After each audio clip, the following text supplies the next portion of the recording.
அதிசய ஆலயத்தில் இன்று நாம் காணப்போகும் திருத்தலம் தானுமாலையின் திருக்கோவில் சுசீந்திரம்.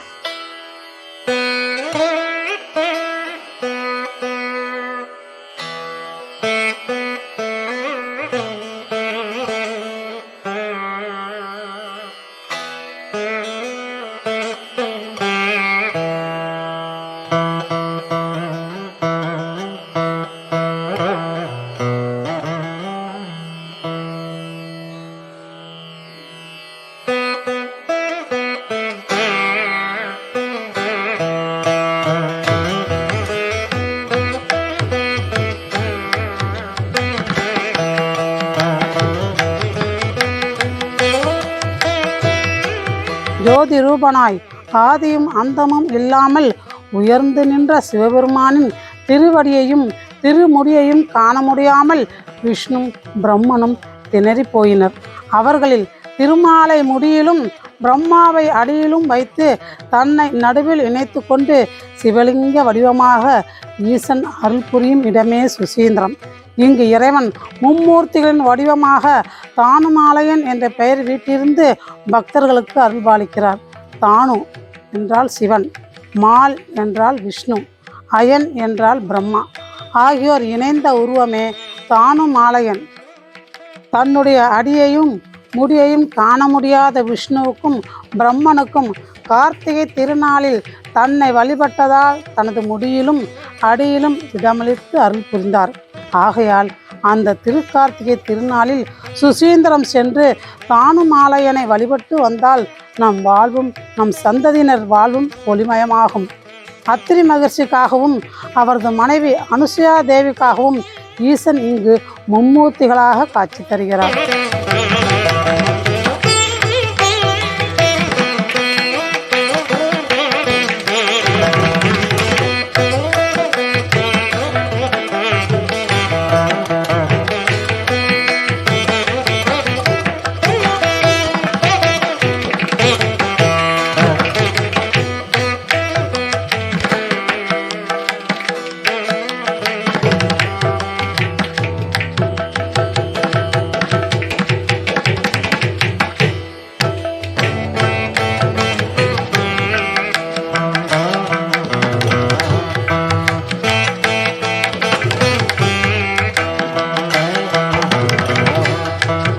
இத்தல தானுமாலைய சுவாமியின் லிங்க வடிவில் சாத்தப்பட்டுள்ள தங்க கவசத்தில் சுவாமியின் திருமுகம், அதன் மேல்புறம் 14 சந்திர பிறைகளும் அதன் மேல் ஆதிசேஷனும் காட்சியளிக்கின்றன.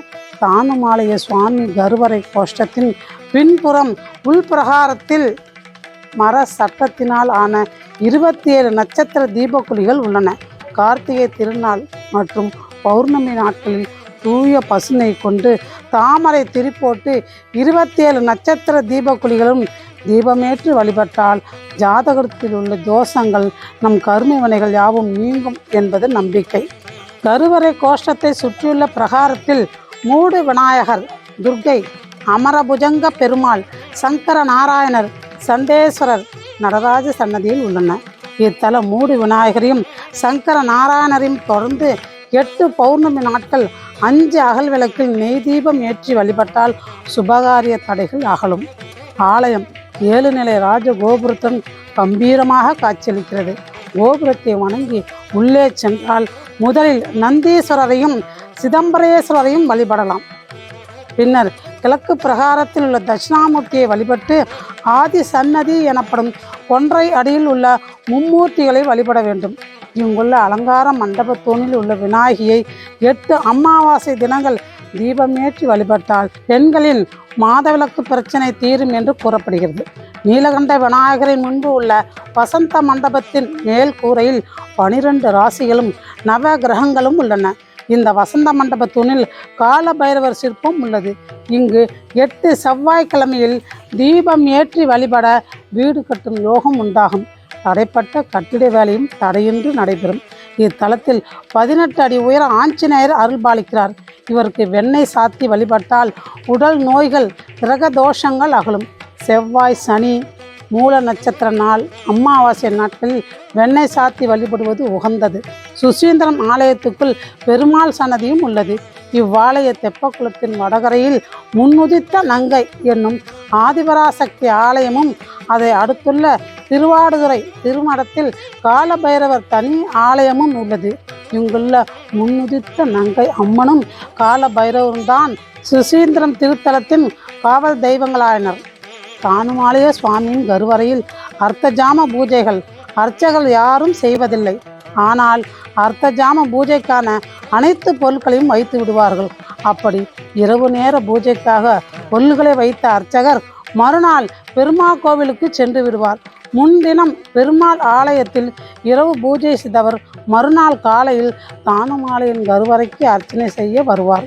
காரணம், இங்கு ஒவ்வொரு நாளும் அர்த்தஜாம பூஜையில் தானுமாலையனை இந்திரன் பூஜிப்பதாக ஐதீகம். முன்தினம் வைத்த பொருள்கள் மறுநாள் மாறுதல் அடைந்திருக்குமாம். எனவேதான் இந்த அர்ச்சகர் மாறுதல் அகம் கண்டதை புறம் சொல்லேன் என சத்தியம் செய்து இங்கு பூஜைகள் நடைபெறுகின்றன.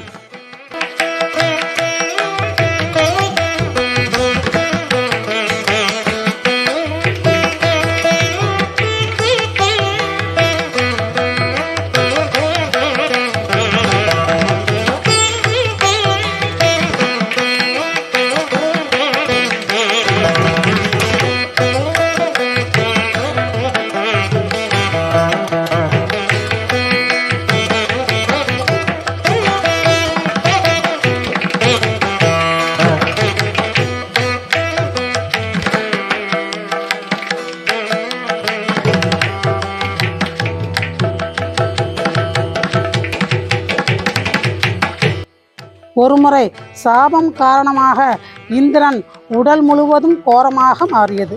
அந்த சாபத்திலிருந்து விடுபட இத்தல இறைவனை இந்திரன் வழிபட்டான். அதன் பயனாக அவனது கோர உடல் முன்போலவே அழகாகவும் சுத்தமாகவும் மாறியது. இந்திரனின் உடல் சுத்தமானதால் இத்தலத்திற்கு சுசீந்திரம் என்று பெயர் வந்தது. சுசி என்றால் சுத்தமான என்று பொருள். சுசி பிளஸ் இந்திரன் சுசீந்திரன் என்று மருவியே சுசீந்திரம் என்றானது. திருக்கார்த்திகை திருநாளில் சுசீந்திரம் சென்று தானுமாலையனை வழிபட்டு வந்தால் நம் வாழ்வும் நம் சந்ததியினர் வாழ்வும் ஒளிமயமாகும். ஒளிமயமான வாழ்வு தரும் சுசீந்திரம் தானுமாலையன் கோவில் நாகர்கோவில் கன்னியாகுமரி நெடுஞ்சாலையில் நாகர்கோவிலிருந்து கிழக்கே 5 கிலோமீட்டர் தொலைவில் உள்ளது. திறந்திருக்கும் நேரம் காலை 4:30 மணி முதல் 11:30 மணி வரை, மாலை 5 மணி முதல் இரவு 8:30 மணி வரை திறந்திருக்கும். தென்னாடுடைய சிவனே போற்றி, எண்ணாட்டவர்க்கும் இறைவா போற்றி. திருச்சிற்றம்பலம். மற்றும் ஒரு அதிசய ஆலயத்தில் மீண்டும் சந்திப்போம்.